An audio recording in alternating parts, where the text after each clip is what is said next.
Hey, I'm Bernard Kerr here at the Steel Classic with Pink Bike, and today we're going to show you how to do a stoppie. So step one, I'd say, is to find like a nice flat, hard piece of ground to start on. Just get a nice gear, don't go too fast, just pedal in.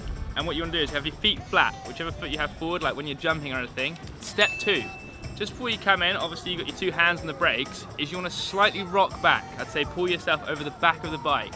And then before you pull your front brake, or as you're starting to, you want to gently thrust forward as you start to ease the front brake on. And you can build up with this. Don't give it a full handful of front brake and throw yourself forward at once. But you know, little gentle thrust forward and a little bit of front brake, and just gauge your rear wheel coming off the ground.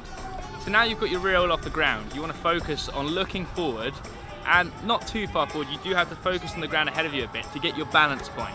You know, sometimes a stoppie can be over real quick, it's up and it's down. Sometimes you can get up pretty steep and ride it out. What I like to do is sit on the seat almost to try and stabilize the bike from swinging side to side. Definitely a hard part of it.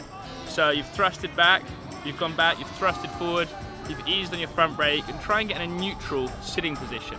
Sometimes I like to have my seat a little bit higher to make it easier, and you can get a nice balance point. Just kind of ride the front wheel and just really focus on where your weight's at, like front to back and side to side. You'll notice as your stoppies start to get longer that the bike will start to try and twist and pivot around the head tube. If you feel yourself starting to go forward, obviously you just let off the front brake straight away and try and get your weight back, because before you know it, you can be out the front door. So build up, don't go too crazy to start with, just do little ones and you can get faster and faster.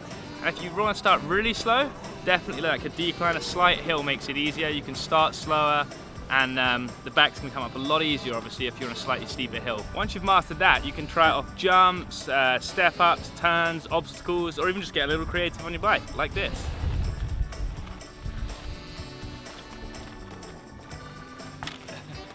So I'm Bernard Kerr, and thanks for watching and trying to learn how to stoppie. If you want to see some of mine, you can follow me on Instagram at Bernard_Kerr, and subscribe to Pink Bike. Keep watching their how-tos from Steelda and all the other great content.